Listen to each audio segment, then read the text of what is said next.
কালকে রাতে তুমি বারান্দায় দাঁড়িয়েছিলে অনেকক্ষণ, কিসের অপেক্ষা করছিলে? অপেক্ষা? না না, এমনি গরম লাগছিল, বাতাস খেতেই বাইরে এসেছিলাম। অত রাতে বাতাস? কোনোদিন তো আসো না। আর তাছাড়া জানালা তো খোলা ছিল। এমনি গো, ঘুম আসছিল না তো তাই দাঁড়িয়েছিলাম। এখানে ওখানে দাঁড়ানোর কি আছে রাতে? কি ভাববে মানুষ দেখলে? যাই হোক, আমার কাজ আছে, আমি যাই।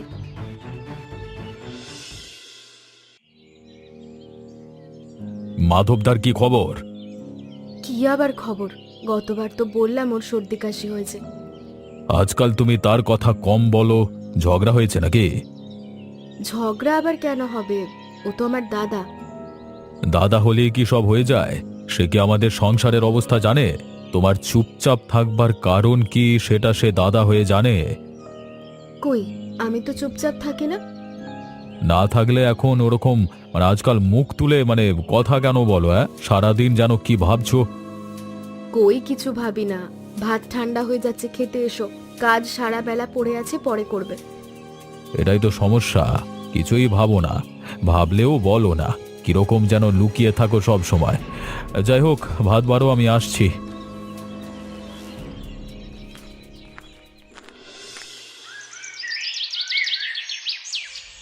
শোনো, আজ ডালে একটু বেশি হলুদ দিতে হবে, ওর গায়ে ব্যথা বলছিল।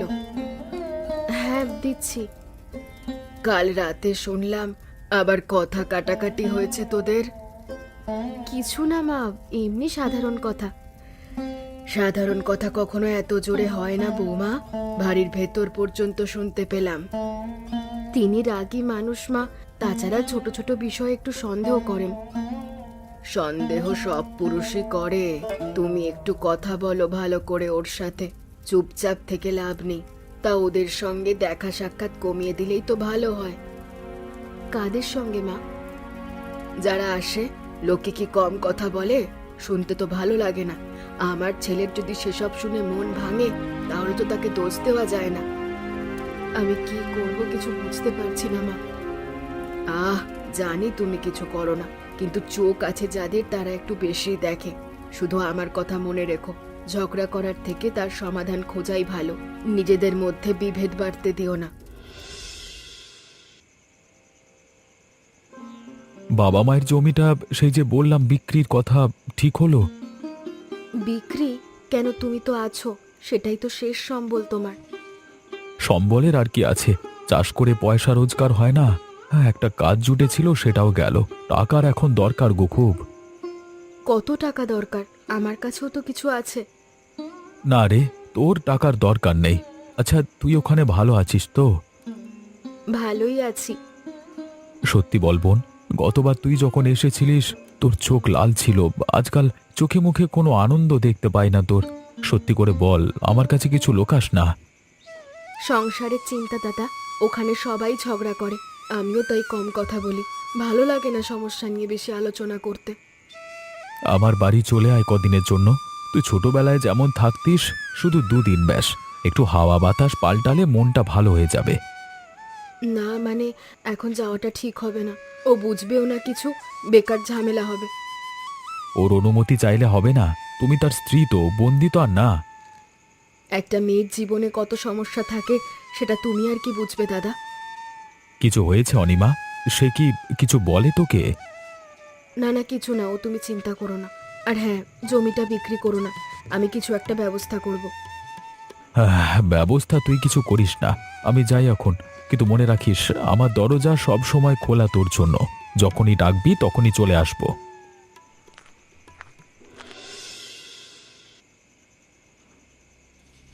অনিমা, একটু দেরি হয়ে গেল রে চালটা নিয়ে আসতে। ও, রূপেনদা, এত রাতে? জানি রে, ভাই বাড়িতে নেই বলি শুনলাম, শহরে গেছে নাকি। তাই ভাবলাম দেরি করলে বাড়ির সবাই ঘুমিয়ে পড়বে। চালটা রাখ, আগের বারের মতো এই কয়েকদিন তবু চলে যাবে। ধন্যবাদ দাদা, কালকে দামটা নিয়ে যাও। না না, তাড়াতাড়ির কি আছে এত, যখন পারবে দিও। তোমার দাদার খবর কি? শুনলাম কিছু সমস্যা হয়েছে নাকি? হ্যাঁ, কাজ গিয়েছে তার, সেই নিয়ে একটু চিন্তায় আছি।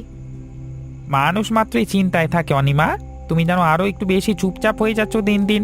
আগে কাকলির সাথে এত হাসি তামাশা করতে ভালো লাগতো বেশ। ইয়ে, মা ডাকছেন। আপনাকে কষ্ট দিলাম এত রাতে রূপেনদা। ঠিক আছে ঠিক আছে, আমি যাই। একা ঘর, সাবধানে দরজা বন্ধ করে রেখো। আর যদি কোনো সাহায্য লাগে খবর দিও, প্রতিবেশী হিসেবে তো আছি আমি।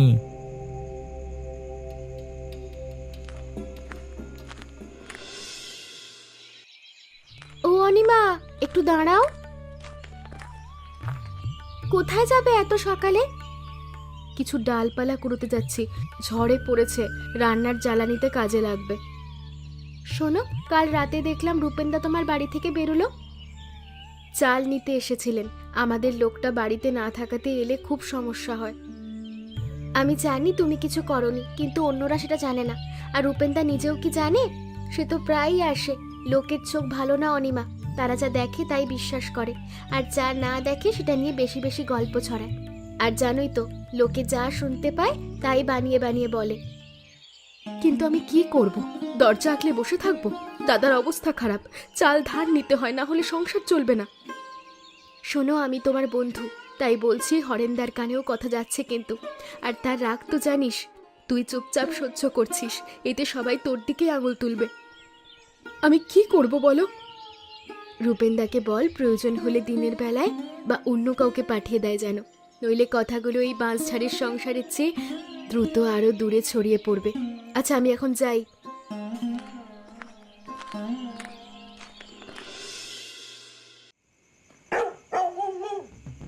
আবার এলো সে।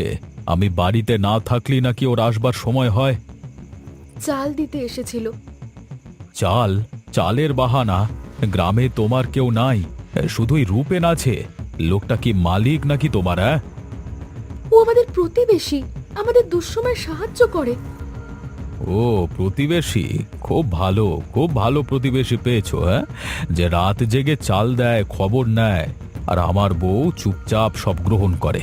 কাকলির মুখে আজকে শুনলাম, সবাই জানে, শুধু আমি একাই বোকা। হ্যাঁ, ছি ছি ছি ছি, এত নিচে নেমে গেছো তুমি। কাকলি কি বললো জানি না, কিন্তু আমার মনে কোনো খারাপ ভাব নেই, জেনে রাখো। তোর ভাবনাতেই যত সমস্যা। তুই কখনো কিছু বলিস না, মনে মনে কি পুষে রাখিস কে জানে। হয়তো সেই রূপেনের জন্যই তোর মনে এখনো। ছি ছি ছি ছি ছি। থামো, এত বাজে কথা বলো না। রূপেনদা সম্মানীয় মানুষ, তুমি তাকে নিয়ে এইভাবে বলতে পারো না। সম্মান? তোকে সম্মান দেখাবো? আজই শেষ করবো ওকে। যেও না, এখন রাত, কি করবে গিয়ে ওখানে? আমি তোমার পায়ে পড়ছি, আমার কথা শোনো। সরে দাঁড়া বদমাইশ মেয়ে ছেলে, আজ কি পিটিয়ে সবাইকে শেষ করে দেব।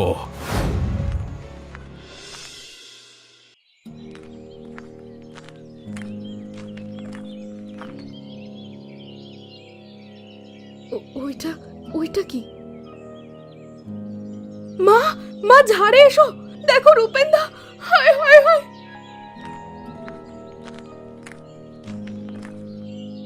কি হয়েছে স্পষ্ট করে বলো। ওই দেখো মা, বাঁশ ঝাড়ে কত রক্ত। উফ, অনেক রক্ত। চুপ চুপ, কেউ যেন না শোনে। কি বলছো তুমি? পুলিশ লোকজন, কাউকে তো ডাকতে হবে। না, এখন না। শোনো আমার কথা, হরেন রাতেই ফিরেছিল, ওই এমন কাণ্ড করেছে মনে হয়। ওই দেখো বাঁশ ঝাড়ে কি যেন হয়েছে। রূপেনের বাড়ি থেকে লোক আসছে কত।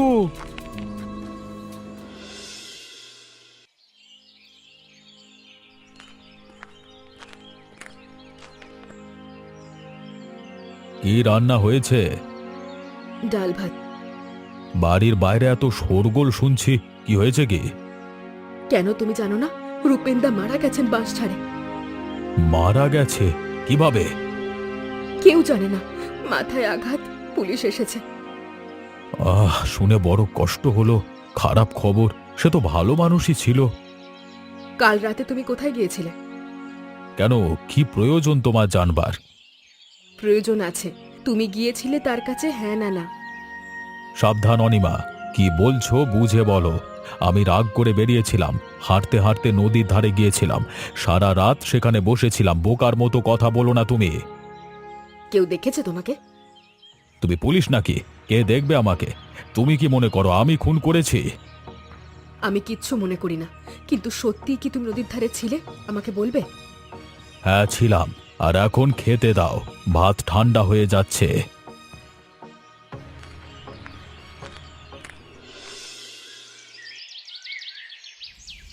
পুলিশ বাড়ি বাড়ি জিজ্ঞেস করছে, শিগগিরই এখানে আসবে। কি বলবি তাদের হরেন? কি বলবো আমরা? কি বলবে? সত্যি বলবে। আমি রাতে বেরিয়ে নদীর ধারে গেছিলাম, সারা রাত সেখানে কাটিয়েছি। তুমি ঘুমিয়ে পড়েছিলে, কিছু দেখোনি, শোনোনি।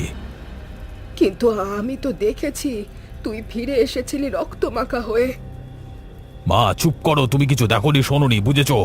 যদি কখনো মুখ ফসকেও কিছু বলো না, তাহলে কিন্তু আমি ধরা পড়বো, আর আমি ধরা পড়লে এই সংসারে সব শেষ। করেছিস কি রে বাবা? একটা মানুষকে খুন করলি? দুর্ঘটনা মা, সে নিজে থেকে পড়ে গিয়েছিল, আমি শুধু ধাক্কা দিয়েছিলাম একটু। সে পিছলে পড়ে যায়, মাথা বাঁশের গুঁড়িতে লাগে, আমি ইচ্ছে করে তাকে মারিনি। কিন্তু লাশটা আমরা দুজনে মিলে ওই বাঁশঝাড়ের গভীরে ফেলেছি যে। নাম বলো না, ভুলে যাও, ভুলে যাও, সব ভুলে যাও। তুমি ঘুমিয়েছিলে, আমি নদীর ধারে ছিলাম, এটাই আমাদের সত্যি এখন। সাহস রাখো মা, সব ঠিক হয়ে যাবে, শুধু চুপ থাকতে হবে, চুপ চুপ।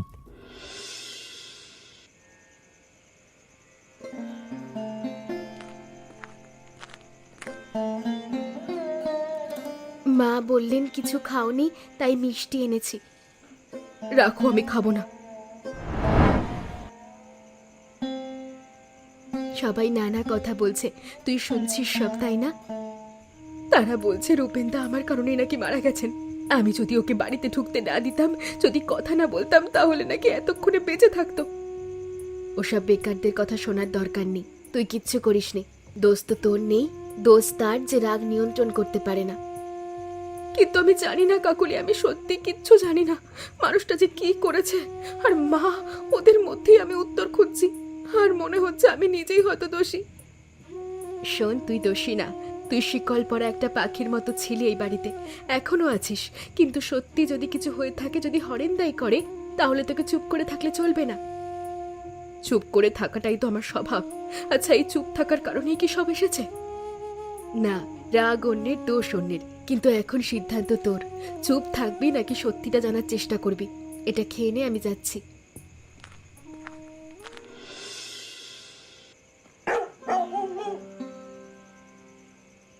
মা, ঘুম আসছে না, একটু কথা বলবো তোমার সাথে।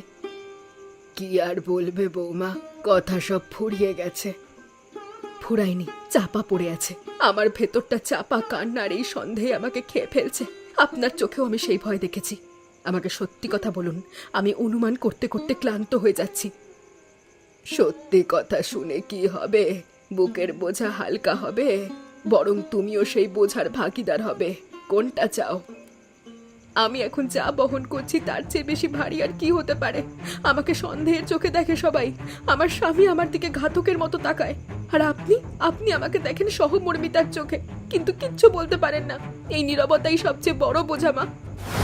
তুমি বুঝবে না মা হয়ে কি যন্ত্রণা সইছি। কিন্তু আমি একজন স্ত্রী আর একজন মানুষের মৃত্যুর সাক্ষী। আমাকে বিশ্বাস করুন। কি হয়েছিল রাতে? আপনার ছেলে গিয়েছিল না রূপেনদার কাছে? হ্যাঁ, গিয়েছিল, ঝগড়া করছিল। আমি দরজার ফাঁক দিয়ে সব দেখলাম, শুনলাম। রূপেন বলছিল, হরেন তুমি ভুল করছো, অনিমা নির্দোষ। সে তো তোমার মাকেও সব বলেছে। ওর কথা শুনে হরেন আনো উন্মাদ হয়ে উঠল, চিৎকার করে বলল, তুমি আমার সংসারের কথা শিখাবে আমাকে? তুমি কে? তারপর হরেন ওকে ধাক্কা দিল সজোরে। রূপেন পিছনে পড়ে গেল, আর হরেন মাথায় আঘাত করলো মাসির লাঠি দিয়ে। তারপর সে আর নড়ল না। তোমার ছেলে কি করলো তখন? সে প্রথমে দাঁড়িয়ে রইল হতবাক হয়ে, তারপর ভয়ে কাঁপতে কাঁপতে আমার কাছে এলো, বলল, মা আমি মারিনি, ও নিজে পড়ে গেল। আমি বাইরে গেলাম, দেখলাম, চোখ বুজে ফেললাম। হরেন কাঁদতে লাগলো। কি করব মা, আমি জেলে যাব, এই সংসার ভেসে যাবে, ইত্যাদি। এবং আপনি তাকে সাহায্য করলেন? হ্যাঁ, মা হয়ে কি করলাম তিনি জানেন। আমরা লাশটা টেনে বাঁশঝাড়ের আরো গভীরে নিয়ে গেলাম, পাতা ডাল দিয়ে ঢেকে দিলাম। সারা রাত ভয় ভয় কাটলো। পরের দিন যখন সবাই লাশ খুঁজে পেল, আমরা অভিনয় করলাম। কিন্তু আমি তো এখানে ছিলাম, আমি কিচ্ছু বুঝতে পারিনি। তুমি ক্লান্তিতে ঘুমোচ্ছিলে, আমরা চুপি চুপি সব করেছি। তুমি এখন কি করবে বৌমা? পুলিশকে বলবে? যদি বলো আমার ছেলে চলে যাবে, আমি একা পড়ে যাব এই বয়সে। কিন্তু যদি না বলো, তোমাকে এই পাপের ভার বয়ে বেড়াতে হবে আজীবন। আমার ভার আমি ঠিক নিজেই করব মা। আপনি আপনার স্নেহের বোঝা বহন করুন। ধন্যবাদ সত্যিটা বলার জন্য।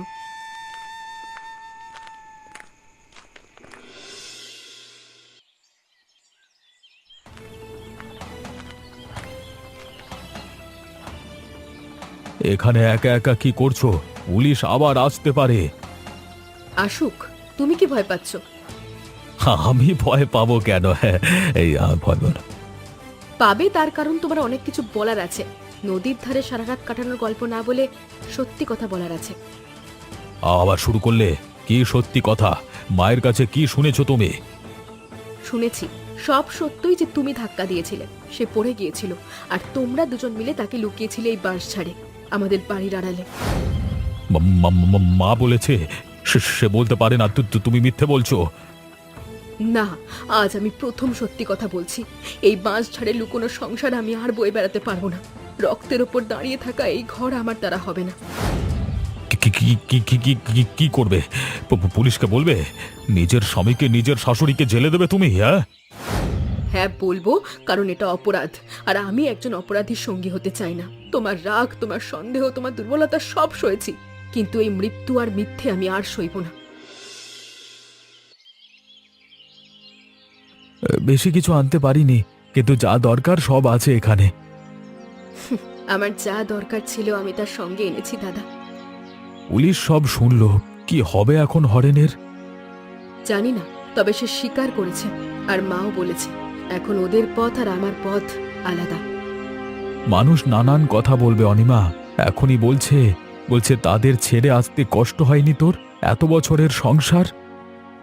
জানি তারা বলবে আমি স্বামীকে ফাঁসিয়ে দিলাম, বাড়ি ভাঙলাম, কিন্তু ওরা তো জানেই না সেটা কখনো সংসার ছিল কিনা। ওটা ছিল একটা খাঁচা।